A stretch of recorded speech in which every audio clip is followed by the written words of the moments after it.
Mungkin bedanya aku dan banyak orang pada umumnya adalah hidup sehat itu adalah sebuah lifestyle yang udah aku miliki dari kecil. Karena bersyukur banget aku punya orang tua yang juga menunjukkan contoh yang baik. Jadi aku nggak pernah ngerasa, oh aku makannya harus ini, atau aku harus ngelakuin ini, atau aku harus olahraga kayak gini. Untungnya dari kecil memang olahraga 4 sampai 5 kali seminggu, makan makanan sehat yang tidak diproses, tidur yang cukup, minum air putih yang banyak. Hal-hal yang mungkin buat orang lain itu lebih effort, buat aku memang bagian dari hidup aku yang tidak harus aku pikirkan atau berusaha untuk lakukan gitu. Jadi mungkin salah satu cara aku bisa kelihatan fit di mata orang, misalnya ototnya berbentuk dan lain sebagainya itu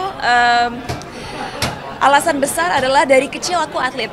Dari aku umur 2,5 tahun, aku udah dijeburin ke kolam renang oleh orang tua aku. Bahkan umur 2,5 tahun udah bisa berenang di kolam renang yang dalam tanpa pelampung. Nah dari situ aku jadi perenang. Selain jadi perenang di sekolah, aku jadi pemain basket, jadi pelari dan lain sebagainya. Jadi ada suatu hal yang namanya muscle memory yang akhirnya terbentuk sehingga mungkin kalau orang pada umumnya membutuhkan waktu beberapa minggu untuk bisa mengencangkan otot atau membentuk otot, buat aku sekali 2 kali olahraga udah langsung balik lagi bentuk tubuhnya. Tapi aku bukan menceritakan ini untuk membuat teman-teman di rumah sedih atau putus asa, enggak sama sekali. Malahan kenapa aku sharing ini? Karena aku ingin menunjukkan kepada pemirsa di luar sana bahwa jangan lagi berpikir bahwa olahraga atau makan sehat itu sesuatu yang membebani.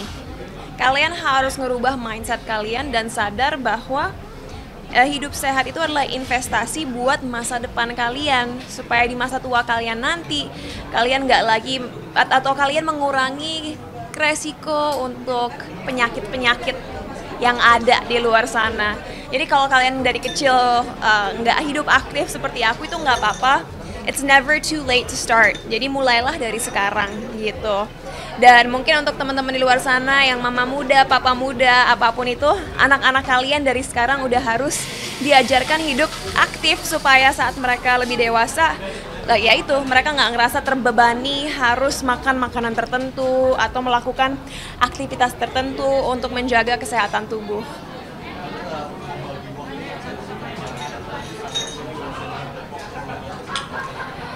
Buat aku sebenarnya sesibuk apapun kita, kalau kita punya list prioritas, apapun yang kita inginkan pasti bisa kita lakukan.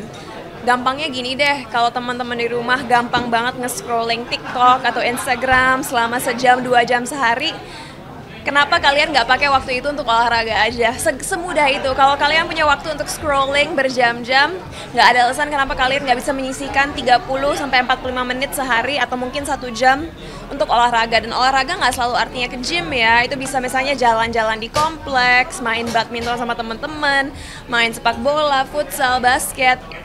Kehidupan aktif tuh beragam, jadi nggak selalu harus terpaku sama ngangkat beban atau ke gym gitu.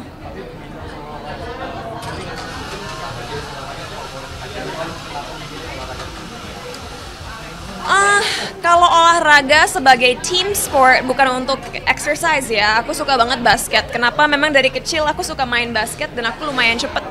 Jadi keunggulan aku kalau sedang bermain dalam suatu tim basket itu aku paling cepet nyampe seberang court dan akhirnya nge-lay up dan nge-score buat tim aku. Tapi kalau olahraga dari segi menjaga kesehatan, ya emang aku sukanya ke gym ngangkat barbel karena mitos yang ada di luar sana nggak benar guys. Dalam arti sebagai cewek, kalau kalian mau punya tubuh langsing tapi juga berbentuk, ngangkat beban itu nggak akan bikin kalian besar atau bulky. Selama kalian tahu bagaimana menggunakan alat-alat yang ada di gym.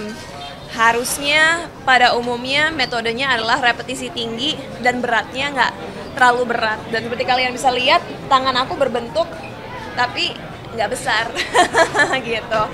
Jadi ke gym, tapi sebenarnya dari dulu tinggal di LA aku juga sering pilates, tapi pilates baru aja jadi agak nge-hype sekarang di Jakarta.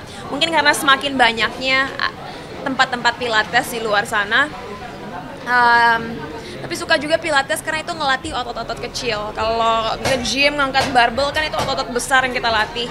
Pilates bagus untuk stretching dan otot-otot kecil, dan begitulah aku mendapatkan tubuh ideal. Oh, dan tidur yang cukup ya guys. Kalau kalian begadang, tidur nggak cukup, itu bisa merendahkan kesempatan kalian untuk mendapatkan tubuh yang ideal, karena saat kita tidak cukup tidur, badan kita akhirnya merasa bahwa badan kita harus menahan atau menjaga komposisi lemak yang ada di tubuh kita, sampai akhirnya kita harus susah ngebakar lemak gitu, karena badan kita capek dan ngerasa salah satunya sumber energi adalah lemak yang ada di tubuh kita gitu. But selain itu aku juga cenderung nggak makan malam sih, karena aku percaya yang namanya intermittent fasting, di mana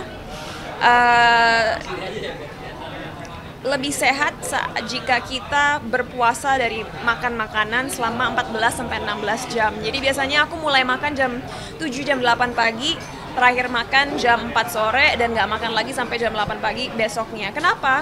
Karena saat kita tidur, nggak seharusnya badan kita mencerna.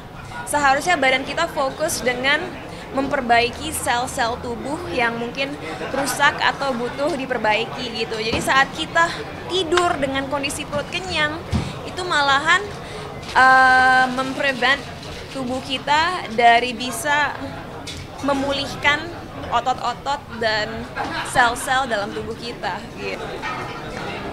Hai, aku Cinta Laura Kiel. Jangan lupa untuk vote aku di Obsesi Award dalam kategori Celebrity Healthy Terobsesi dengan cara mendownload aplikasi RCTI Plus, lalu pilih kategori Celebrity Healthy Terobsesi, lalu vote nama aku.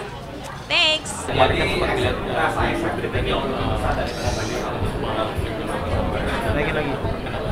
Ya ada gejala, baru gejala stroke. Tapi alhamdulillah kok. Ini hari keempat ya, sudah ada perkembangan membaik. Alhamdulillah, udah pengobatan intensif. Ya kita sedang izin di rumah sakit, kalau bisa ya hari ini keluar, hari keempat nih ya. Jadi kalau kelihatannya udah ya, harus menjaga pola makan, pola pikir, pola tidur, kesehatan. Ya kalau udah umur seperti saya juga kan, harus menjaga semuanya lah.